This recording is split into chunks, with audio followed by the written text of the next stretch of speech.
Fala aí, pessoal do Filodoxia, tudo tranquilo, tudo beleza? Talvez nem tanto assim. Eu sou o Thiago Grivarni, você está no Filodoxia para uma resenha, um bate-papo sobre Assassino da Luz das Flores com spoiler. Simbora! Did your wife say who she was most afraid of?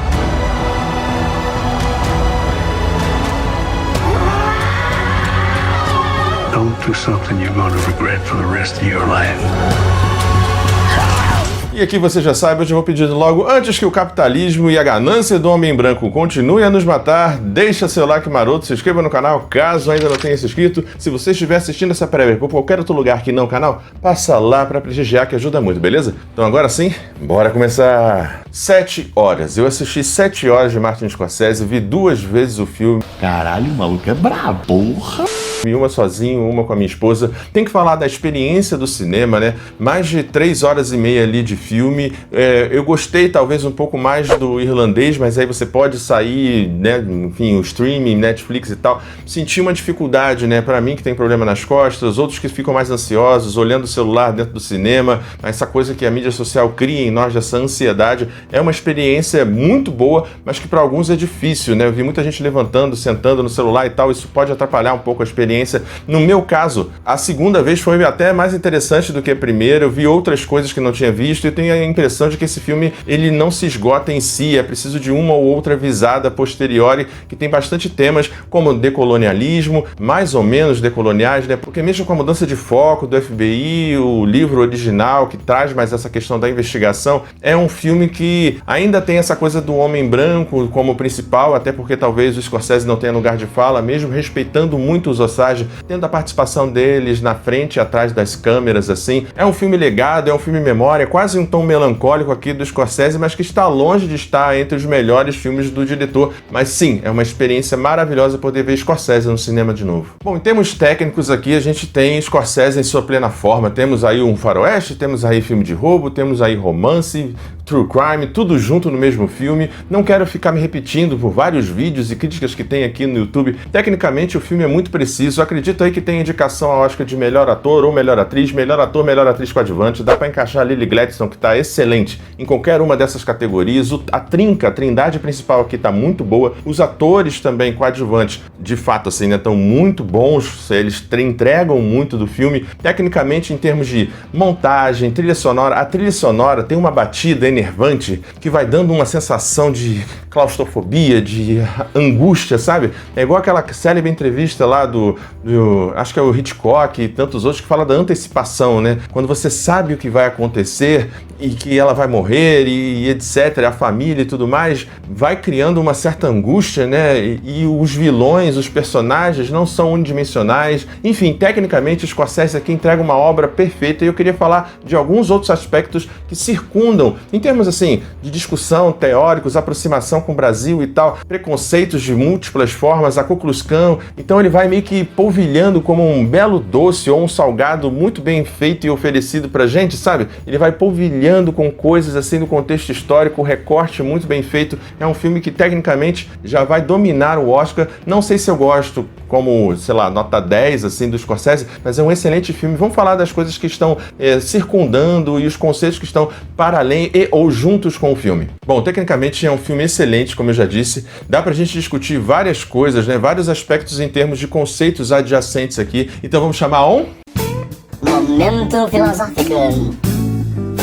Bom, no momento filosófico aqui eu gostaria de chamar, sei lá, Aristóteles, Pascal, sobretudo Pascal, Blaise Pascal, que é atribuída a ele a frase que resumidamente diz que o homem mau não tem amigos, o homem mau tem cúmplices, né? A ideia de justiça, ética, o Deus da aposta de Pascal e a noção de que esses homens ali no final, né, começam a se delatar e etc, porque não há uma relação de ética e de virtude, né? Outro pensador que a gente pode pensar também é Achille Mbembe, ou Achille Mbembe com a questão de necropolítica em diálogo com Foucault, Michel Foucault, a ideia de biopoder, biopolítica e Achille Mbembe com a noção de necropolítica. A soberania de um Estado tem a ver com a gestão de vida e morte dos indivíduos. E isso é o que acontece aqui no Brasil, por exemplo, com a discussão do marco temporal, faixa de Gaza, Palestina, Israel, e aqui os Osage, quando você confina um povo, um território e vai afastando eles, você vai não matando propriamente, mas vai deixando morrer. No Brasil, nós matamos índios tanto com césio e etc., comida envenenada, ocorreu aqui no Brasil. O Ailton Krenak fala muito bem disso.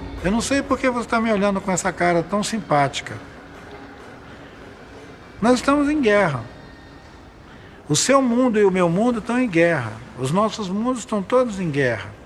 Lá no documentário que eu recomendo muito, guerrasdobrasil.doc, falando dessa perspectiva, dessa noção de que ainda há uma disputa. Claro que há marco temporal, por exemplo, diz disso, né? A gente já envenenou com veneno mesmo, césio, etc., período ali da ditadura militar e tal, e agora a gente envenena por mercúrio no governo Bolsonaro, e agora o marco temporal, o agronegócio. Então você vai estrangulando e matando e desumanizando, coisificando, e a necropolítica diz muito disso, né? Você desumaniza o povo preto, Tulsa, por exemplo, que é citado, muito bem citado no filme. Então o Scorsese, ele tem essa noção do todo, né? Você tem Tulsa, você tem a Ku Klux Klan, e o do governo, acho que dentro do filme o governo fica um pouco meio que de lado, só com um abandono e tal, vida terra de ninguém. Acho que a crítica poderia ser ainda mais pesada como uma política colonialista, expansionista dos próprios americanos, que a gente remonta lá, por exemplo, faixa de Gaza, apartheid, África do Sul e tudo mais. E a gente pode chamar aqui também, obviamente, Hannah Arendt, né? Jornalista, filósofa de ascendência judia, para tratar dessa questão desse mal banal, desse mal comum, né? E assim, eu acho que tem uma coisa no filme que esse homem do mal sistêmico, se bem que não é bem a coisa do mal banal em termos de totalitarismo e tal, né? Mas você vai banalizando os corpos, e aí a gente já pode chamar Foucault de novo, a violência contra esses corpos indígenas vai sendo banalizada e etc., a um ponto em que a gente poderia chamar o Hale e sua gangue de terroristas, porque é a tática do terror, a tática em Tulsa e etc., né? Como se povos não brancos não pudessem ter prosperidade, dinheiro, etc. É curioso quando você vê o pessoal das grandes empresas de petróleo e tudo mais. Quando é que eles trabalharam, esses herdeiros? Eles foram roubando, surrupiando, casando, fazendo trocas, intercâmbios, dando golpes, e aí se fala de meritocracia. Então, assim, tem um contexto bem interessante no filme que vai pincelando coisas como a Ku Klux Klan, né? O Hale ali, você vê a Ku Klux Klan ali, o xerife ou o juiz de paz, salvo engano, ela tá ali, o Nascimento de uma Nação, ser o primeiro filme exibido na Casa Branca, ser o Nascimento de uma Nação, filme racista e etc. Então, o racismo tá por trás de muita coisa aqui, mas dá para chamar aqui Guy Debord, com a Sociedade do Espetáculo e o próprio epílogo do filme, né? Um patrocínio Lux Stars, aquela parte final ali é muito isso, né? O próprio filme é uma espécie de produto, uma espécie de espetáculo em cima da tragédia, assim como esse final que subverte ou modifica a ideia da letra, enfim, o letreiro final, contando o que aconteceu com cada um, né, que é um clássico. Acho que o Martin Scorsese faz isso de um modo criativo no final e ao mesmo tempo de certo modo crítico, né, que as coisas se tornam um produto, mas apesar de tudo, né, você tem essa imagem final muito bonita de que os Osage ainda são, os Osage ainda estão. Isso é muito poderoso, né, o filme ele vem numa decrescente, mas no final ele se recupera, sobretudo com a entrada do próprio Martin Scorsese ali naquele final. Eu acho que o filme dá uma recuperada ali, e pensar em Guy Debord numa sociedade capitalista, numa sociedade de imagem que aliena, que despolitiza o tempo inteiro, e a gente a toda hora vai trocando as guerras, né, como o próprio Bill Hale fala, né, ninguém se importa, a verdade é que ninguém se importa, vai ser só mais uma tragédia. E é verdade, até outro dia ninguém sabia, se não fosse a pesquisa do David Graham fazer o livro e tudo mais, tanto faz como tanto fez. Quantos apagamentos, quantos racismos epistêmicos nós não temos hoje em dia, né? Tem a ideia, por exemplo, dos deuses astronautas só para os povos não brancos, né? Não tem deuses astronautas para os nórdicos, por exemplo, né? Você tem para os incas, maias, astecas. Isso é uma espécie de racismo epistêmico e tá ali o racismo, tá ali o populismo também muito forte, né? Humberto Eco fala no Fascismo Eterno, né? Que o fascismo ele vai se escamoteando, ele vai se mudando dentro dessa noção da não dignidade do outro, né? De um passado mítico glorioso, essa coisa do destino manifesto americano, desse expansionismo colonial, e disso tudo no final, conforme a gente está vendo o filme, se tornar um produto, né? Então, assim, o filme tem essa possibilidade de a gente fazer várias leituras, inclusive atuais, e por isso que o filme vai permanecer contemporâneo para além de seu tempo. E o filme, na verdade, para mim, é um grande rito de passagem, é um grande enterro para, de alguma forma, fazer justiça a partir da memória desses sujeitos. Então é um filme legado, é um filme memória, algo que a gente fez muito mal aqui no Brasil com relação à ditadura, nome de rua com ditador, escola e etc. Nossos irmãos argentinos fizeram isso muito melhor, até no julgamento. Tem o filme muito bom, 1985, com o Darín, que eu recomendo bastante. Então a gente tem também por isso e por outras coisas, viúvas da ditadura aqui no Brasil, achando que viviam com mais segurança, de que só foi preso e morreu quem era homem mau. E dentro do contexto aqui, você tem também nessa necropolítica, nessa sociedade do espetáculo, nessa coisificação do outro, a ideia do feminicídio muito forte, né? E é isso que eu queria talvez eventualmente ter visto no filme. Esse corpo, não só um corpo